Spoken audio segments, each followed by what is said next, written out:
Welcome to another session from Score Academy. നമ്മൾ ഇന്ന് discuss ചെയ്യാൻ പോകുന്നത് എലമെന്ററി കോൺസെപ്റ്റ്സ് ആണ്. അതിൽ തന്നെ നമ്മൾ ഇന്ന് ഡിസ്കസ് ചെയ്യുന്ന ടോപ്പിക്കിന്റെ റെലവൻസ് എന്ന് പറയുന്നത് ഈ പറഞ്ഞിരിക്കുന്ന എല്ലാ എക്സാംസിനും റെലവൻ്റ് ആയിട്ടുള്ള ടോപ്പിക്സ് ആയിരിക്കും നമ്മൾ ഇന്ന് ഡിസ്കസ് ചെയ്യാൻ പോകുന്നത്.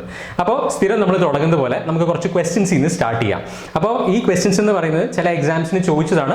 അതിൻ്റെ കൂടെ തന്നെ ഞാൻ കുറച്ച് ക്വസ്റ്റ്യൻസും കൂടി അല്ലെങ്കിൽ കുറച്ചും കൂടി കോൺസെപ്റ്റ്സ് ഞാൻ അതിൽ ഇൻക്ലൂഡ് ചെയ്തിട്ടുണ്ട്. അപ്പോൾ അങ്ങനെ ഒരു മൊത്തത്തിൽ നമുക്ക് കുറേ അധികം ഇൻഫർമേഷൻ പാസ് ചെയ്യുന്ന കുറച്ച് ക്വസ്റ്റ്യൻസ് ആണ് നമ്മൾ ഇന്ന് ഡിസ്കസ് ചെയ്യാൻ പോകുന്നത്. അത് ഞാൻ ആ ക്വസ്റ്റ്യൻസ് ഒന്ന് മെൻഷൻ ചെയ്യാം. അത് കഴിഞ്ഞിട്ട് നമുക്ക് ആ ക്വസ്റ്റ്യനിലേക്ക് എങ്ങനെ എത്താം അല്ലെങ്കിൽ ആ ക്വസ്റ്റ്യൻസിന് ആവശ്യമായിട്ടുള്ള കോൺസെപ്റ്റ്സ് എന്താണ് അതാണ് നമ്മൾ ഇന്ന് ഡിസ്കസ് ചെയ്യാൻ പോകുന്നത്. വളരെ സിമ്പിൾ ആണ്, പക്ഷേ അറ്റ് ദ സെയിം ടൈം ഒരുപാട് ക്വസ്റ്റ്യൻസ് ഈ ഒരു ഏരിയയിൽ നിന്ന് ചോദിക്കാൻ ചാൻസ് ഉണ്ട്. Okay, first question, the unit of electric charge. വളരെ സിമ്പിൾ ആയിട്ടുള്ള ക്വസ്റ്റ്യൻ ആണ്, പക്ഷേ ഐ ഹാവ് മെയ്ഡ് ഇറ്റ് കുറച്ചും കൂടി ഇൻഫർമേഷൻ ഞാൻ ഇതിൽ ആഡ് ചെയ്തിട്ടുണ്ട്. ഓപ്ഷൻസ് ഞാൻ അങ്ങനെ കുറച്ചും കൂടി എന്താ പറയുക, നമ്മുടെ കുറച്ചും കൂടി ഇൻഫർമേഷൻ കൺവേ ചെയ്യുന്ന രീതിയിലാണ് ഞാൻ ഓപ്ഷൻസ് ആഡ് ചെയ്തിരിക്കുന്നത്. The unit of electric charge എന്താണെന്ന് നമുക്ക് നോക്കാം. അത് കഴിഞ്ഞിട്ട് second question will be in metallic കണ്ടക്ടേഴ്സിൽ കറണ്ട് ഫ്ലോ എന്തുകൊണ്ടാണ്, അതിൻ്റെയും കുറച്ച് ഓപ്ഷൻസ് തന്നിട്ടുണ്ട്. നമുക്ക് ഏത് ഓപ്ഷൻ ആണെന്ന് നോക്കാം. ഇതെല്ലാമായിരിക്കും നമ്മളിന്ന് ഡിസ്കസ് ചെയ്യാൻ പോകുന്നത്. അടുത്തതായിട്ട് which of the following are SI base units അല്ലെങ്കിൽ ബേസ് ക്വാണ്ടിറ്റീസ് എന്നുള്ളതാണ് ക്വസ്റ്റ്യൻ. അവിടെയും ഞാൻ കുറച്ച് ഓപ്ഷൻസ് എഴുതിയിട്ടുണ്ട്. നിങ്ങൾക്ക് വേണമെങ്കിൽ ഇത് ഓരോന്നും ഈ വീഡിയോ പോസ് ചെയ്ത് വെച്ചിട്ട് നിങ്ങൾക്ക് ഓരോന്നും ക്വസ്റ്റ്യൻസ് അറ്റംപ്റ്റ് ചെയ്ത് നോക്കാം. അല്ലെങ്കിൽ നമുക്ക് ക്ലാസ്സിൻ്റെ എൻഡിൽ നമുക്ക് വീണ്ടും ഈ ക്വസ്റ്റ്യൻസ് ഒന്നും കൂടി നമ്മൾ റീവിസിറ്റ് ചെയ്യും. അപ്പോൾ നമുക്ക് നോക്കാം. അടുത്തതായിട്ട് which of the following are base units, അതായത് SI ബേസ് യൂണിറ്റ്സ് ഏതൊക്കെയാണെന്നുള്ളത്. ഇതെല്ലാം തന്നെ നമ്മുടെ ഇലക്ട്രിക്കൽ റിലേറ്റഡ് ആയിട്ടുള്ള ക്വാണ്ടിറ്റീസ് ആണ്. അതിന് question number 5 is net charge transfer കണ്ടുപിടിക്കണം. നെറ്റ് ചാർജ് ട്രാൻസ്ഫർ കണ്ടുപിടിക്കാനായിട്ടുള്ള ഒരു ക്വസ്റ്റ്യൻ ആണ് ഇത്. അതിൽ തന്നെ നമ്മുടെ ടൈമും തന്നിട്ടുണ്ട്, കറണ്ട് തന്നിട്ടുണ്ട്. അതിനെ ബേസ് ചെയ്ത് നമ്മുടെ ചാർജ് അല്ലെങ്കിൽ ചാർജ് ട്രാൻസ്ഫർ എത്രയാണ് എന്നുള്ളതാണ് ഇതിൽ കണ്ടുപിടിക്കാൻ പറഞ്ഞിരിക്കുന്നത്. അത് തന്നെ ഞാൻ 2 ക്വസ്റ്റ്യൻ ആയിട്ട് സ്പ്ലിറ്റ് ചെയ്തിട്ടുണ്ട് വീണ്ടും. അടുത്തായിട്ട് അതേപോലെ റെലവെന്റ് അതിൻ്റെ ഒരു റെപ്ലിക്ക ക്വസ്റ്റ്യൻ ആണ്. അവിടെയും ഞാനൊരു കറണ്ടും ചാർജും റിലേറ്റ് ചെയ്ത ഇലക്ട്രോൺസും ചാർജ് ക്യാരിയേഴ്സ് റിലേറ്റ് ചെയ്യുന്ന ഒരു ക്വസ്റ്റ്യൻ ആണ് ഇട്ടിരിക്കുന്നത്. ഈ 5 ക്വസ്റ്റ്യൻസും ആയിരിക്കും നമ്മൾ ഇന്ന് ഡിസ്കസ് ചെയ്യുക. അല്ലെങ്കിൽ ഈ 5 ക്വസ്റ്റ്യൻസിലൂടെ നമ്മൾ ഒരുപാട് കോൺസെപ്റ്റ്സ് ആയിരിക്കും ഇന്ന് ഡിസ്കസ് ചെയ്യുക. എല്ലാം സിമ്പിൾ ആണ്. നമ്മൾ നേരത്തെ പറഞ്ഞ എല്ലാ എക്സാംസിനും റെലവെന്റ് ആയിട്ടുള്ള ടോപ്പിക്സ് ആണ്. So stay tune. So first will start with charge. Charge എന്താണെന്ന് നമുക്ക് നോക്കാം. നമുക്ക് എല്ലാവർക്കും ചാർജ് എന്താണെന്നൊക്കെ നമുക്കൊരു ഐഡിയ ഉണ്ട്. So will go with the definition. Charge എന്ന് പറഞ്ഞാൽ it is the property of matter by which it experience a force when placed in an electromagnetic field. അതായത് ഏതൊരു മെറ്റീരിയലും ആയിക്കോട്ടെ, ഈ പേനയാണെങ്കിൽ ഒരു ചാർജ് ആയിട്ട് പറയാം നമുക്ക്. എപ്പോഴാണ് when that particular material or matter is placed in, ഇതൊരു ഇലക്ട്രോ മാഗ്നറ്റിക് ഫീൽഡ് ഞാൻ വെക്കുകയാണെങ്കിൽ ആ ഇലക്ട്രോ മാഗ്നറ്റിക് ഫീൽഡ് കാരണം ഇതിലൊരു ഫോഴ്സ് എക്സ്പീരിയൻസ് ചെയ്യുന്നുണ്ടെങ്കിൽ എനിക്ക് അങ്ങനത്തെ എല്ലാ മെറ്റീരിയലിനെയും എനിക്ക് എന്തെന്ന് പറയാം, ഒരു ചാർജ് എന്ന് പറയാം. So charge is the property of matter that causes it to experience a force when placed in an electromagnetic field. അപ്പോൾ നമുക്ക് ബേസിക് ആയിട്ട് നമുക്ക് ഇതാണ് ഡെഫിനിഷൻ ഓഫ് ഇലക്ട്രിക് ചാർജ് നമ്മൾ നോക്കി. വളരെ സിമ്പിൾ ആണ്. ഒരു ഇലക്ട്രോ മാഗ്നറ്റിക് ഫീൽഡിൽ വെക്കുകയാണെങ്കിൽ ആ മെറ്റീരിയൽ അല്ലെങ്കിൽ ആ മാറ്ററിന് ഒരു ഫോഴ്സ് എക്സ്പീരിയൻസ് ചെയ്യുന്നെങ്കിൽ അതെല്ലാം ചാർജാണ്. അഥവാ ഫോഴ്സ് എക്സ്പീരിയൻസ് ചെയ്യുന്നെങ്കിൽ അതെന്താണ്, ചാർജ്ഡ് പാർട്ടിക്കിൾ അല്ല, അല്ലെങ്കിൽ അത് ന്യൂട്രൽ ബോഡിയാണ്. അപ്പോൾ നമുക്ക് ബേസിക്കലി ഇതിൻ്റെ ഇലക്ട്രിക്കൽ പെർസ്പെക്റ്റീവ്, കാരണം ഇതിൽ നമുക്ക് ചാർജ് പല രീതിയിൽ അറ്റോമിക് സ്ട്രക്ചർ, അറ്റോമിക് ലെവലിലൊക്കെ നമുക്ക് ഒരുപാട് ഡെഫിനിഷൻസ് ഒക്കെ പോകാം. നമ്മൾ അതിലൊന്നും പോകുന്നില്ല, നമുക്ക് അതൊന്നും റെലവൻ്റ് അല്ല. നമുക്ക് നമ്മുടെ ഇലക്ട്രിക്കൽ എക്സാംസിൻ്റെയോ അല്ലെങ്കിൽ ഇലക്ട്രിക്കലിൻ്റെ ഒരു ബേസിക് സ്റ്റഡിക്ക് വേണ്ടി ആവശ്യമായിട്ടുള്ള ലെവലിൽ മാത്രമേ നമ്മൾ പോവുള്ളൂ. അപ്പോൾ അതിൽ തന്നെ ഏറ്റവും ബേസിക് ആയിട്ട് നമുക്ക് 2 ആയിട്ട് ക്ലാസിഫൈ ചെയ്യാം ചാർജസിനെ. There are 2 types of charges. എന്താണ്, ഒന്ന് പോസിറ്റീവും ഒന്ന് നെഗറ്റീവും. എല്ലാവർക്കും അറിയാവുന്ന തന്നെ പോസിറ്റീവ് ആൻഡ് നെഗറ്റീവ് ചാർജസ്. അതായത് പോസിറ്റീവ് പൊളാരിറ്റി ഉള്ളത് അല്ലെങ്കിൽ പോസിറ്റീവ് സൈൻ നമ്മൾ കൊടുക്കുന്ന അല്ലെ, ഇതിനെല്ലാത്തിനെയും പോസിറ്റീവ് ചാർജസ് നമ്മൾ കാറ്റഗറൈസ് ചെയ്യാം. അതേപോലെ തന്നെ കുറേ അധികം ചാർജസ് നമ്മൾ നെഗറ്റീവ് ചാർജസ് ആയിട്ടും കാറ്റഗറൈസ് ചെയ്യാറുണ്ട്. പോസിറ്റീവായിട്ട് എന്താണ്, നമ്മൾ പ്രോട്ടോൺസ് അല്ലെങ്കിൽ ഹോൾസിനൊക്കെ നമ്മൾ പോസിറ്റീവ് ചാർജാണ് കൊടുക്കുക. നെഗറ്റീവായിട്ട് കൊടുക്കുന്ന ചാർജസ് എന്തൊക്കെയാണ്, ഇലക്ട്രോൺസ് ആണ് അല്ലെങ്കിൽ നെഗറ്റീവ് അയോൺസ്. ഇതെല്ലാം എന്താണ്, നെഗറ്റീവ് ചാർജസ് ആയിട്ടാണ് നമ്മൾ കൊടുക്കുക. ഇനി ഏറ്റവും നമ്മുടെ ക്വസ്റ്റ്യൻ നമ്പർ 2 ആണെങ്കിലും ചോദിച്ചിരുന്ന ക്വസ്റ്റ്യൻ എന്താണ്, ഞാൻ നേരത്തെ പറഞ്ഞു നമ്മൾ ഒരുപാട് അറ്റോമിക് ലെവലിലേക്ക് പോവില്ല. നമ്മൾ ആ അറ്റോമിക് ലെവലിലേക്ക് പോകുന്നത് നമ്മൾ കണ്ടക്ടേഴ്സിന്റെ സ്റ്റഡി വീണ്ടും മെറ്റീരിയൽ സയൻസിൽ നമ്മൾ പഠിക്കുമ്പോൾ കോപ്പർ, അലുമിനിയം, സിൽവർ, അങ്ങനത്തെ നമുക്ക് ഇമ്പോർട്ടൻ്റ് ആയിട്ടുള്ള കാർബൺ, ഇങ്ങനത്തെ കുറച്ച് കണ്ടക്ടിങ് അല്ലെങ്കിൽ നമുക്ക് ഇലക്ട്രിക്കലി ഇമ്പോർട്ടൻ്റ് ആയിട്ടുള്ള കുറച്ച് മെറ്റീരിയൽസിൻ്റെ അറ്റോമിക് സ്ട്രക്ചറിലും അറ്റോമിക് ലെവലിലും നമ്മൾ പഠിക്കും. പക്ഷേ അത് ഇപ്പോൾ നമ്മൾ അവിടേക്കൊന്നും പോകുന്നില്ല. ഇപ്പോൾ നമ്മൾ ജസ്റ്റ് ഒരു ക്ലാസിഫിക്കേഷൻ, ഒരു ഡെഫിനിഷൻ ലെവലിലാണ് നമ്മൾ പഠിക്കാൻ പോകുന്നത്. അപ്പോൾ ഇവിടെ കണ്ടക്ടേഴ്സ് നമ്മൾ നേരത്തെ തന്നെ പറഞ്ഞു. കണ്ടക്ടേഴ്സിൽ ഈ ചാർജിന് നമുക്കറിയാം, എപ്പോഴും ഒരു കണ്ടക്ടറാണ്, ഒരു ഇലക്ട്രിക്കൽ കണ്ടക്ടർ ഉണ്ടെങ്കിൽ എന്താണ്, ഒരു വോൾട്ടേജ് അപ്ലൈ ആണെങ്കിൽ അതിൽ കൂടി കറണ്ട് ഫ്ലോ ചെയ്യും. ആ കറണ്ട് ഫ്ലോ എന്താണ്, ഫ്ലോ ഓഫ് ചാർജസിനെ തന്നെയാണ് നമ്മൾ കറണ്ട് എന്ന് പറയുന്നത്. അപ്പോൾ ഒരു കണ്ടക്ടർ, ഒരു സോളിഡ് കണ്ടക്ടറിൽ അല്ലെങ്കിൽ ഒരു മെറ്റാലിക് കണ്ടക്ടറിൽ ഈ ചാർജസിനെ കൊണ്ടുപോകുന്ന അല്ലെങ്കിൽ ചാർജസ് ഈ മെറ്റാലിക് കണ്ടക്ടേഴ്സിൽ കൂടെ പോകുന്നത് ആര് കാരണമാണ്, ഇലക്ട്രോൺസ് കാരണമാണ്. അതാണ് ഏറ്റവും ഇമ്പോർട്ടൻ്റ് ആയിട്ടുള്ള ഈ point. In conductors charge is often carried by electrons. ഇവിടെ ഇലക്ട്രോൺസ് ആണ് എന്ത് ചാർജ് കാരിയർ ആയിട്ട് ആക്ട് ചെയ്യുന്നത്. അതേപോലെ തന്നെ ഇനി ഇലക്ട്രോലൈറ്റ്സ് ആണെങ്കിലോ, ഇലക്ട്രോലൈറ്റ്സ് ആണെങ്കിൽ നമുക്കറിയാം നമ്മൾ സെൽസിലൊക്കെ അല്ലെങ്കിൽ നമ്മുടെ ബാറ്ററിയിലൊക്കെ ഇലക്ട്രോലൈറ്റ്സ് ആണ് വെക്കാറ് അല്ലെ. അങ്ങനെ ആ ഇലക്ട്രോലൈറ്റ്സിലാണെങ്കിൽ അവിടെ ചാർജ് കാരിയർ ആയിട്ട്, അതായത് നമുക്ക് വേണമെങ്കിൽ ഇതിനെ ജനറലൈസ് ചെയ്ത് പറയാം, ഇത് സോളിഡ്സിലാണെങ്കിൽ നമ്മുടെ charge is often carried by electrons. അതേപോലെ ഇലക്ട്രോലൈറ്റ് നമ്മൾ പറഞ്ഞു അതെന്താണ്, ലിക്വിഡ് ആണ്, ലിക്വിഡ് അല്ലെങ്കിൽ അക്വസ് മീഡിയം ആണ്. ഈ അക്വസ് മീഡിയത്തിൽ ചാർജ് ആരാണ് ക്യാരി ചെയ്യുന്നത്, charge is carried by ions ആണ് ക്യാരി ചെയ്യുന്നത്. ഇനി അതേപോലെ തന്നെ നമ്മളിപ്പോൾ ഗ്യാഷ്യസ് മീഡിയം എടുക്കണമെങ്കിൽ അയണൈസ്ഡ് ഗ്യാസ് എടുക്കുകയാണെങ്കിൽ അതിനെക്കുറിച്ചൊക്കെ ഡീറ്റെയിൽഡ് ആയിട്ട് പവർ സിസ്റ്റത്തിൽ നമ്മൾ പഠിക്കും. അപ്പോൾ ഈ പറയുന്ന അയണൈസ്ഡ് ഗ്യാസിലാണെങ്കിൽ അയണൈസ്ഡ് ഗ്യാസ് ഓർ പ്ലാസ്മ ഇതിലാണെങ്കിൽ charge is carried by both electrons as well as ions. ഈ അയോൺസ് തന്നെ പോസിറ്റീവ് അയോണും ഉണ്ട്, പോസിറ്റീവ് ആൻഡ് നെഗറ്റീവ് അയോൺസ് രണ്ടും ഉണ്ട്. പക്ഷെ നമുക്ക് ജനറൽ ആയിട്ട് പറയാം ഇൻ ഇലക്ട്രോലൈറ്റ്സിൽ charge is carried by ions and at the same time in ionized gas അല്ലെങ്കിൽ ഗ്യാഷ്യസ് മീഡിയത്തിൽ അല്ലെങ്കിൽ പ്ലാസ്മയിൽ ഇതൊക്കെ എന്താണ് ചാർജ് ക്യാരി ചെയ്യുന്ന, അല്ലെങ്കിൽ അവിടെ ഒരു ഇലക്ട്രിസിറ്റി കണ്ടക്ട് ചെയ്യണമെങ്കിൽ അല്ലെങ്കിൽ ഇലക്ട്രിസിറ്റി ഫ്ലോ ചെയ്യണമെങ്കിൽ, കണ്ടക്ട് ചെയ്യണമെന്നല്ല ഇലക്ട്രിസിറ്റി ഫ്ലോ ചെയ്യണമെങ്കിൽ അവിടെ എന്തായിരിക്കും ആ ചാർജ് കാരിയർ ആയിട്ട് ആക്ട് ചെയ്യുന്ന എന്തായിരിക്കും, അയോൺസും ഉണ്ടാവും ഇലക്ട്രോൺസും ഉണ്ടാവും. ഇത് രണ്ടും will be reason for charge flow അല്ലെങ്കിൽ കറണ്ട് ഫ്ലോ എന്ന് നമുക്ക് ജനറലൈസ് ചെയ്ത് പറയാം. ഇത് വളരെ സിമ്പിൾ ആയിട്ടുള്ള ഡെഫിനിഷൻ ആണ്. നമുക്ക് അടുത്തേക്ക് നോക്കാം. നേരത്തെ പറഞ്ഞതുപോലെ മെറ്റാലിക് കണ്ടക്ടേഴ്സിൽ എപ്പോഴും കറണ്ട് ഫ്ലോയ്ക്ക് കാരണമാവുന്ന ആരാണ്, ഇലക്ട്രോൺസിന്റെ മോഷനാണ്. So electrons are responsible. ഇവിടെ ഞാൻ വേറൊരു കാര്യം കൂടി മെൻഷൻ ചെയ്തിട്ടുണ്ട്. അതായത് അയണൈസ്ഡ് ഗ്യാസസിലോ അല്ലെങ്കിൽ ഇലക്ട്രോലൈറ്റിക് സൊല്യൂഷൻസിലോ ഈ സെമി കണ്ടക്ടർ മെറ്റീരിയൽസിലൊക്കെ ഇലക്ട്രോൺസിനെ പോലെ തന്നെ അല്ലെങ്കിൽ നെഗറ്റീവ് ചാർജസിനെ പോലെ തന്നെ പോസിറ്റീവ് ചാർജസും എന്തിന് കാരണമാവുന്നുണ്ട്, കറണ്ട് ഫ്ലോയ്ക്ക് കാരണമാവുന്നുണ്ട്. മെറ്റാലിക് കണ്ടക്ടേഴ്സിൽ സാധാരണ ഇതിൽ നെഗറ്റീവ് അല്ലെങ്കിൽ ഇലക്ട്രോൺസ് മാത്രമാണ് കറണ്ട് ഫ്ലോയ്ക്ക് കാരണമാവുന്നത്. ഇവിടെ അയണൈസ്ഡ് ഗ്യാസസ് ാണെങ്കിലും ഇലക്ട്രോലൈറ്റിക് സൊല്യൂഷൻസിലാണെങ്കിലും സെമി കണ്ടക്ടേഴ്സിലാണെങ്കിലും പോസിറ്റീവ് ചാർജസും എന്തിന് കാരണമാവാറുണ്ട്, ഒരു ഫ്ലോ ഓഫ് കറണ്ടിന് കാരണമാവാറുണ്ട്. നമുക്ക് ഓഫ് കോഴ്സ് അയണൈസ്ഡ് ഗ്യാസസിലാണെങ്കിൽ അയോൺസും ഉണ്ടാവാം, അതുപോലെ തന്നെ ഇലക്ട്രോൺസും ഉണ്ടാവാം. ഇലക്ട്രോലൈറ്റിക് സൊല്യൂഷൻസിലാണെങ്കിൽ അയോൺസ് മാത്രമാണ്. അതേപോലെ തന്നെ സെമി കണ്ടക്ടേഴ്സിലാണെങ്കിൽ you have both electrons and holes. ഇലക്ട്രോൺസും ഹോൾസും, അതായത് പോസിറ്റീവ് ചാർജ് കാരിയേഴ്സും നെഗറ്റീവ് ചാർജ് കാരിയേഴ്സും രണ്ടും എന്തിന് കാരണമാവുന്നുണ്ട്, കറണ്ട് ഫ്ലോയ്ക്ക് കാരണമാവുന്നുണ്ട്. അതാണ് നമ്മളിപ്പോൾ ഡിസ്കസ് ചെയ്തത്. അടുത്തത് കുറച്ച് തിയറിറ്റിക്കൽ ആയിട്ടുള്ള ഒരു പോർഷനാണ് നമ്മൾ എടുക്കുന്നത്, ഒരു ചെറിയൊരു സ്ലൈഡ്. അതായത് അതിൽ 1-2 ഇമ്പോർട്ടൻറ്റ് പോയിന്റ്സ് ഉണ്ട്, പലതവണ എക്സാമിന് ചോദിച്ചിട്ടുള്ളതുകൊണ്ടാണ് ഞാൻ ഇത്രയും തിയറിറ്റിക്കൽ ആയിട്ടുള്ള ഒരു പോർഷൻ എടുത്തിരിക്കുന്നത്. ഇവിടെ നമുക്ക് നോക്കാം, ഒരു ഇലക്ട്രിസിറ്റി കണ്ടക്ട് ചെയ്യാൻ അല്ലെങ്കിൽ ഒരു മെറ്റീരിയലിന് അല്ലെങ്കിൽ ഒരു സബ്സ്റ്റൻസിന് ഇലക്ട്രിസിറ്റി കണ്ടക്ട് ചെയ്യണമെങ്കിൽ കറണ്ട് അതിൽ ആദ്യമായി വേണ്ട എന്താണ്, ആ ഇലക്ട്രിസിറ്റി അല്ലെങ്കിൽ ഇലക്ട്രിസിറ്റി കാരണമാവുന്ന ചാർജ് പാർട്ടിക്കിൾസ് ഉണ്ടാവണം. അത് ഒന്നാമത്തെ കാര്യം. രണ്ടാമത് ചാർജ് പാർട്ടിക്കിൾസ് ഉണ്ടായാൽ മാത്രം പോരാ, it should be free to move from one point to another. അതിന് ഒരു ഫ്രീ ആയിട്ടുള്ള അല്ലെങ്കിൽ ഫ്രീ ആയിട്ട് മൂവ് ചെയ്യാനുള്ള ഒരു സാഹചര്യം കൂടി ആ മെറ്റീരിയൽ ഉണ്ടാവണം. അതിനെക്കുറിച്ചാണ് 1-2 പോയിന്റ്സ് നമുക്ക് നോക്കാം. അതായത് ഈ 2 പോയിന്റ്സ് ഞാൻ നേരത്തെ പറഞ്ഞു, it contains charge particle, should contain charge particle and at the same time this charge particle should be free to move from one point to another. ഒരു പോയിന്റിൽ നിന്ന് വേറൊരു പോയിന്റിലേക്ക് മൂവ് ചെയ്യാൻ പറ്റണം.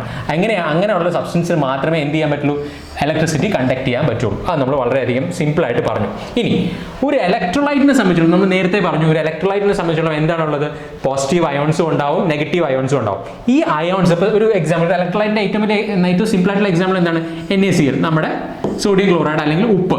അപ്പോൾ ഈ NaCl എന്ന് പറയുന്ന ഈ എലമെന്റിൽ എന്തൊക്കെ ഉണ്ടാവണം, Na+ ഉണ്ടാവണം, Cl- ഉണ്ടാവണം. പക്ഷേ ഒരു കുഴപ്പം എന്താണെന്ന് വെച്ചാൽ ഈ ഇലക്ട്രോലൈറ്റ് എന്ന് നമ്മൾ പറയുന്ന NaCl അല്ലെങ്കിൽ നമ്മുടെ MgO അങ്ങനത്തെ ഏത് മെറ്റീരിയൽ ആയിക്കോട്ടെ, അത് സോളിഡ് സ്റ്റേറ്റ് ആണെങ്കിൽ അവിടുത്തെ സ്ട്രോങ് ആയിട്ടുള്ള അയോണിക് ബോണ്ടിങ് കാരണം എന്ത് പറ്റും, ഒരു അയോണിക് ലാറ്റിസ് സ്ട്രക്ചർ ഫോം ചെയ്യും. അവിടെ നമ്മൾ പറഞ്ഞ പോലെ അയോൺസ് ഉണ്ടാവും, പക്ഷെ അവിടെ എന്തുണ്ടാവില്ല, these charge particles will not be free to move. അവിടെ ഫ്രീ ആയിട്ട് മൂവ് ചെയ്യാൻ പറ്റില്ല, കാരണം അവിടുത്തെ സ്ട്രോങ് അയോണിക് ബോണ്ടിങ് കാരണം ആ ലാറ്റിസിൽ നിന്ന് അതിന് മൂവ് ചെയ്യാൻ അല്ലെങ്കിൽ ആ വിത്തിൻ ദാറ്റ് ലാറ്റിസ് ആ ഇലക്ട്രോൺസിനോ അല്ലെങ്കിൽ ചാർജ് കാരിയേഴ്സിനോ മൂവ് ചെയ്യാൻ പറ്റില്ല. സോറി, ഇലക്ട്രോൺസ് അല്ല, അയോൺസിന് മൂവ് ചെയ്യാനുള്ള ഒരു സാഹചര്യം അവിടെ ഉണ്ടാവില്ല. അതുകൊണ്ട് തന്നെ it is very important that an ionic compound can conduct electricity only when it is melted to form a liquid or it is dissolved. ഒരു അക്വസ് മീഡിയത്തിൽ അല്ലെങ്കിൽ അക്വസ് സൊല്യൂഷൻ ആയാൽ മാത്രമേ ആ ഇലക്ട്രോലൈറ്റിക് മെറ്റീരിയൽ അല്ലെങ്കിൽ അയോണിക് കോമ്പൗണ്ടിന് എന്താവാൻ പറ്റുള്ളൂ, ഒരു ഇലക്ട്രിസിറ്റി കണ്ടക്ട് ചെയ്യുന്ന ഒരു മീഡിയം ആവാൻ പറ്റുള്ളൂ. അതാണ് ഇവിടെ ഈ 2 ഇമ്പോർട്ടൻറ്റ് പോയിന്റ്സ് ആയിട്ട് പറഞ്ഞിരിക്കുന്നത്. That is an ionic compound can conduct electricity only when it is melted to form a liquid or it is dissolved in water to form an aqueous solution. അത് വളരെ important ആണ്. അതാണ് ഈ last point പറഞ്ഞിരിക്കുന്നത്. Ionic components conduct electricity when melted or in A solution or in A aqueous solution. ഈ രണ്ട് situation ഒന്നുകിൽ അതിനെ നമ്മൾ മെൽറ്റ് ചെയ്യണം, അതായത് സോഡിയം ക്ലോറൈഡ് ഒരു സോളിഡ് ആയിട്ട് ഇരിക്കുകയാണെങ്കിൽ അല്ലെങ്കിൽ അതിൻ്റെ ഒരു ഫോം ഓഫ് മാറ്റർ എന്ന് പറയുന്നത് സോളിഡ് ആണെങ്കിൽ എന്ത് ചെയ്യാൻ പറ്റില്ല, അതിന് കണ്ടക്ട് ചെയ്യാൻ പറ്റില്ല. ഒന്നുകിൽ നിങ്ങൾ അതിനെ മെൽറ്റ് ചെയ്യണം. ഐ ഗസ് ഈ NaCl മെൽറ്റിംഗ് പോയിന്റ് റഫ്ലി അറൌണ്ട് 800 ഡിഗ്രി സെൽഷ്യസ് ആണ്, 801 എന്തുവാണ് 800 ഡിഗ്രി സെൽഷ്യസ് ആണ്. ആ അത്രയും ടെമ്പറേച്ചറിൽ നമ്മൾ അതിനെ മെൽറ്റ് ചെയ്താലോ അല്ലെങ്കിൽ അതിനെ നമ്മൾ വെള്ളത്തിൽ ഡിസോൾവ് ചെയ്താൽ മാത്രമേ എന്ത് ചെയ്യാൻ പറ്റുള്ളൂ, അതിന് കണ്ടക്ഷൻ എൻഷുർ ചെയ്യാൻ പറ്റുള്ളൂ. കാരണം എന്നാൽ മാത്രമേ ഈ ചാർജ് കാരിയേഴ്സിന് ഫ്രീ ആയിട്ട് മൂവ് ചെയ്യാൻ പറ്റുള്ളൂ. അങ്ങനെ മൂവ് ചെയ്താൽ മാത്രമേ നമുക്കൊരു ഇലക്ട്രിസിറ്റി, അത് കാരണം അവിടെ ഒരു ഇലക്ട്രിസിറ്റിക്കുള്ള ഒരു സ്കോപ്പ് അവിടെ എപ്പോഴും മാത്രമേ ഉണ്ടാവുള്ളൂ. ഈ രണ്ട് കണ്ടീഷൻസ് അല്ലെങ്കിൽ ഈ ഇത്രയും പോയിന്റ്സ് വാലിഡ് ആണെങ്കിൽ മാത്രമേ നമുക്ക് ഒരു ഇലക്ട്രിസിറ്റി അവിടെ എൻഷുർ ചെയ്യാൻ പറ്റുള്ളൂ. അതാണ് വളരെ സ്പെസിഫിക് ആയിട്ട് പറഞ്ഞിരിക്കുന്നത്. ഇതേ ക്വസ്റ്റ്യൻ ചോദിച്ചിട്ടുണ്ട്. Ionic components conduct electricity when melted or in solution. അതായത് they are insulators when solid. അതായത് ഇതേ NaCl വെള്ളത്തിലിടുമ്പോൾ അല്ലെങ്കിൽ മെൽറ്റ് ചെയ്ത് കഴിഞ്ഞാൽ ആവുന്ന അല്ലെങ്കിൽ കണ്ടക്ടിങ് മെറ്റീരിയൽ ആവുന്ന NaCl അല്ലെങ്കിൽ ഏതൊരു ഇലക്ട്രോലൈറ്റും ആയിക്കോട്ടെ, അത് സോളിഡ് സ്റ്റേറ്റിൽ പലപ്പോഴും അതെന്തായിരിക്കും, ഇൻസുലേറ്റഡ് ആയിരിക്കും. കാരണം അവിടെ ചാർജ് പാർട്ടിക്കിൾസ് ഉണ്ടായിരിക്കും, പക്ഷേ ആ charge particles are not free to move. വളരെ സിമ്പിൾ പോയിന്റ് ആണ്. ഈ ഒരു പോയിന്റിന് വേണ്ടി മാത്രമാണ് ഞാനിത് എക്സ്പ്ലെയിൻ ചെയ്ത് നിങ്ങൾക്ക് വായിച്ച് നോക്കാന്നുള്ളതേ ഉള്ളൂ. അടുത്തതായി നമ്മൾ ഡിസ്കസ് ചെയ്യാൻ പോകുന്നത് ചാർജിന്റെ യൂണിറ്റ് എന്താണെന്നുള്ളതാണ്. യൂണിറ്റ് ഓഫ് ചാർജ് നമുക്ക് എല്ലാവർക്കും അറിയാം. ചാർജിന്റെ യൂണിറ്റ് എന്ന് പറയുന്നത് കൂളോംബ് ആണ്. പക്ഷേ അത് മാത്രമല്ല നമ്മളിവിടെ ഡിസ്കസ് ചെയ്യാൻ പോകുന്നത്. നമ്മുടെ ക്വസ്റ്റ്യൻ നമ്പർ 3 and 4 നമ്മൾ ഇന്ന് തുടങ്ങിയപ്പോൾ ക്വസ്റ്റ്യൻ നമ്പർ 3 and 4 എന്തായിരുന്നു, ചാർജ് എന്ന് അല്ലെങ്കിൽ ഈ പറയുന്ന ഈ താഴെ കൊടുത്തിരിക്കുന്നതിൽ ഏതൊക്കെയായിരുന്നു ബേസ് ക്വാണ്ടിറ്റീസ് അല്ലെങ്കിൽ ഏതൊക്കെയായിരുന്നു ബേസ് യൂണിറ്റ്സ് എന്നുള്ളതാണ്. അതേ കോൺസെപ്റ്റിന് അല്ലെങ്കിൽ അതിനെ ബേസ് ചെയ്തിട്ടുള്ള കാര്യങ്ങളാണ് ഞാനിവിടെ എക്സ്പ്ലെയിൻ ചെയ്യാൻ പോകുന്നത്. നമുക്കൊന്ന് ചെറുതായിട്ട് ശ്രദ്ധിച്ചു നോക്കാം. That is unit of charge നമുക്ക് ഡിഫൈൻ ചെയ്തിട്ടുണ്ട്. അതായത് ഇന്റർനാഷണൽ SI സിസ്റ്റത്തിൽ ഡിഫൈൻ ചെയ്തിരിക്കുന്നത് unit of charge is coulomb. അത് എന്താണെന്ന് പറയുന്നുണ്ട്. എന്താണ്? It is defined as the quantity of charge transferred in 1 second by a current of 1 ampere. അതായത് 1 ആംപിയർ കറണ്ട് ഒരു സെക്കൻഡിൽ ട്രാൻസ്ഫർ ചെയ്യുന്ന ചാർജ് എന്താണോ അതാണ് എന്ത് 1 കൂളോംബ് എന്ന് പറയുന്നത്. അപ്പോൾ what we have done here is ഇവിടെ ഞാൻ ക്വാണ്ടിറ്റി ഓഫ് ചാർജ് ട്രാൻസ്പോർട്ടഡ് അല്ലെങ്കിൽ ട്രാൻസ്ഫേർഡ് ഇൻ 1 സെക്കൻഡ്, അതായത് ഒരു സെക്കൻഡിൽ നമ്മൾ എത്ര ചാർജ് ട്രാൻസ്ഫർ ചെയ്യുന്നു, ആരാണ് ആ ചാർജ് ട്രാൻസ്ഫർ ചെയ്യുന്നത്, 1 ആംപിയർ കറണ്ട് ചാർജ് ട്രാൻസ്ഫർ ചെയ്യുന്ന ചാർജ് എത്രയാണോ അതിനെയാണ് നമ്മൾ എന്തായിട്ട് പറയുന്നത് 1 കൂളോംബ് ആയിട്ട് പറയുന്നത്. അപ്പോൾ ഇവിടെ ഒരു കാര്യം ശ്രദ്ധിച്ചാൽ മതി. That is here we have defined the charge. അതായത് കൂളോംബ് എന്ന് പറയുന്ന യൂണിറ്റിനെ നമ്മൾ ഡിഫൈൻ ചെയ്തിരിക്കുന്ന എന്തിന്റെ ടേംസിലാണ്, ആംപിയർ അല്ലെങ്കിൽ കറണ്ടിന്റെ ടേംസിലാണ് നമ്മൾ ഡിഫൈൻ ചെയ്യുന്നത്. So it is very important that charge is defined in terms of current. അതുകൊണ്ട് തന്നെ ഏറ്റവും സിമ്പിൾ ആയിട്ടുള്ള പോയിന്റ് എന്താണ്, ചാർജ് എന്ന് പറയുന്ന ഒരു ബേസ് യൂണിറ്റ് അല്ല. ചാർജ് എന്ന് പറയുന്നത് it is derived from current. അതുകൊണ്ട് തന്നെ charge is A derived unit. ഇവിടെ ആംപിയർ എന്ന് പറയുന്നത് ആംപിയറിൽ നിന്നാണ് എന്ത് നമ്മൾ ചാർജിന്റെ ഡെഫിനിഷൻ അല്ലെങ്കിൽ കൂളോംബിന്റെ ഡെഫിനിഷൻ കൊണ്ടുവന്നിരിക്കുന്നത്. So the coulomb is defined as the quantity of charge transported in 1 second by a current of 1 ampere. അതിന്റെ ഡെഫിനിഷൻ സൈക്കിൾ നമുക്ക് ഒന്നും കൂടി പോവാം. ഞാനിവിടെ ഒരു കണ്ടക്ടർ എടുത്തിരിക്കുകയാണ്. ഞാൻ എന്നിട്ട് അസ്യൂം ചെയ്യാണ് ഇവിടെ ഒരു വോൾട്ടേജ് സോഴ്സ് ഞാൻ കണക്ട് ചെയ്തിട്ടുണ്ട്. അങ്ങനെയാണെങ്കിൽ ഇതിൽ കൂടി ഒരു കറണ്ട് ഫ്ലോ ചെയ്യാണെന്ന് അസ്യൂം ചെയ്യാം. That current is I. ഞാൻ വെറുതെ ഒരു റെഫറൻസ് പ്ലെയിൻ അല്ലെങ്കിൽ ഒരു റെഫറൻസ് പ്ലെയിൻ ഞാൻ ഇങ്ങനെ എടുത്തിരിക്കുകയാണ്. അപ്പോൾ അതിൽ കൂടി കുറേ നമ്മളൊരു വോൾട്ടേജ് അപ്ലൈ ആണെങ്കിൽ ഡെഫിനറ്റ്ലി അതിൽ കൂടി ഒരു കറണ്ട് ഫ്ലോ ചെയ്യും. ഇങ്ങനെ ഈ ഞാൻ ഇവിടെ എടുത്തിരിക്കുന്ന കറണ്ട് എന്ന് പറയുന്നത് 1 ആംപിയർ ആണെങ്കിൽ, എന്നിട്ട് ഞാൻ ഒബ്സർവ് ചെയ്യുന്നത് 1 സെക്കൻഡ് സമയത്തൊക്കെ ആണെങ്കിൽ ഈ ഒരു റെഫറൻസ് പ്ലെയിനിൽ കൂടി 1 ആംപിയർ കറണ്ട് 1 സെക്കൻഡിലൂടെ പാസ് ചെയ്യുമ്പോൾ ഇവിടെ നടന്നിരിക്കുന്ന നെറ്റ് ചാർജ് ട്രാൻസ്ഫർ അല്ലെങ്കിൽ നെറ്റ് ചാർജ് ഇവിടെ കൂടെ പോയിരിക്കുന്ന ടോട്ടൽ ചാർജ് എത്രയായിരിക്കുമോ ആ ചാർജിനെയാണ് നമ്മൾ എന്തായിട്ട് പറയുന്നത് 1 കൂളോംബ് ആയിട്ട് പറയുന്നത്. That is it is a net charge transferred when a current of 1 ampere flows through 1 second. ഈ റെഫറൻസ് പ്ലെയിൻ എന്ന് പറയുന്നത് നമ്മൾ വെറുതെ ഒരു റെഫറൻസ് പ്ലെയിൻ എടുത്തിരിക്കുന്നേ ഉള്ളൂ. ഈ ഒരു റെഫറൻസ് അത് എവിടെ വേണം നിങ്ങൾക്ക് എടുക്കുക. ഇതൊരു ആർബിട്രറി ആയിട്ടുള്ള റെഫറൻസ് പ്ലെയിൻ ആണ്, നമ്മൾ അനാലിസിസ് പർപ്പസിന് വേണ്ടി മാത്രം എടുത്തിരിക്കുന്നതാണ്. അപ്പോൾ 1 ആംപിയർ കറണ്ട് 1 സെക്കൻഡിൽ ഫ്ലോ ചെയ്യുമ്പോൾ നടന്നിരിക്കുന്ന ചാർജ് ട്രാൻസ്ഫർ എത്രയാണോ അതിനെയാണ് നമ്മൾ 1 കൂളോംബ് ഓഫ് ചാർജ് എന്ന് പറയുന്നത്. വീണ്ടും നമുക്ക് ആ ഡെഫിനിഷനിലേക്ക് തന്നെ പോവാം. That is the coulomb is defined as the quantity of charge transferred in 1 second by a current of 1 ampere. ഇവിടെ മനസ്സിലാക്കേണ്ട ഒരു പോയിന്റ് എന്ന് പറയുന്നത് ചാർജ് അല്ലെങ്കിൽ coulomb is defined in terms of ampere. അതുകൊണ്ട് തന്നെ charge is a derived quantity. Charge ഒരു base quantity അല്ല. വളരെ ഇമ്പോർട്ടൻറ്റ് പോയിന്റ് ആണ്, ചോദിച്ചിട്ടുള്ള ക്വസ്റ്റ്യൻ ആണ്. ഇനി അതേപോലെ തന്നെ ഒന്ന് രണ്ട് പോയിന്റും കൂടി ഞാൻ ആഡ് ചെയ്തിട്ടുണ്ട്. ഒരു ഇലക്ട്രോൺ, ഒരു സിംഗിൾ ഇലക്ട്രോണിന്റെ ചാർജ് എത്രയെന്ന് ചോദിച്ചു കഴിഞ്ഞാൽ പലപ്പോഴും ഓപ്ഷൻ ഇതേ ക്വസ്റ്റ്യൻ പലതവണ ചോദിച്ചിട്ടുണ്ട്. അതിൽ ഓപ്ഷനിൽ ചാർജ് ഓഫ് എൻ ഇലക്ട്രോൺ ചോദിക്കുകയാണെങ്കിൽ ഫസ്റ്റ് ഓപ്ഷൻ എ തന്നെ എന്തായിരിക്കും? 1.602 into 10⁻⁻19 കൂളംബ് എന്നായിരിക്കും. ഇത് തന്നെ ആയിരിക്കും. പലരും ഇത് തന്നെ ടിക്ക് ചെയ്യും.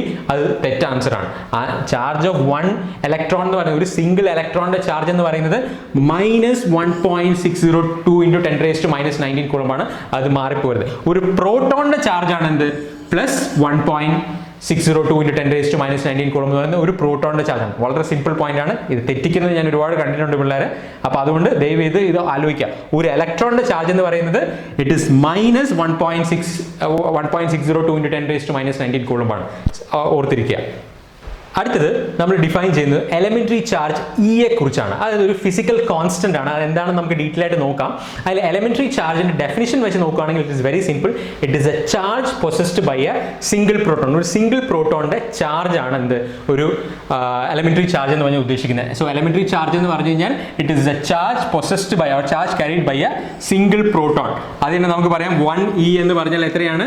It is equal to 1.602176634 into 10⁻⁻19 coulombs ആണ് എന്ത്? ഒരു എലമെന്ററി ചാർജ് എന്ന് പറയുന്നത്. അപ്പോൾ ഈ എലമെന്ററി ചാർജ് എന്ന് പറഞ്ഞാൽ വെറുതെ നമ്മളൊരു ഫിസിക്കൽ കോൺസ്റ്റന്റിനെ, അതായത് ഒരു പ്രോട്ടോണിന്റെ ചാർജിന് നമ്മൾ അങ്ങ് ഒരു പേര് കൊടുത്തിരിക്കുകയാണ്. എന്താണ്? അതാണ് എലമെന്ററി ചാർജ് എന്ന്. അത് എന്തിനാണ്, അതിന്റെ റെലവൻസ് എന്താണെന്ന്, അല്ലെങ്കിൽ അതിന്റെ സിഗ്നിഫിക്കൻസ് എന്താണെന്ന് വെച്ചാൽ നമ്മൾ ഇനി അങ്ങോട്ട് പോകുമ്പോൾ നമ്മൾ ആംപിയറിനെയൊക്കെ ഡിഫൈൻ ചെയ്യുന്നത് ഈ ഒരു എലമെന്ററി ചാർജിന്റെ ബേസിസിലാണ്.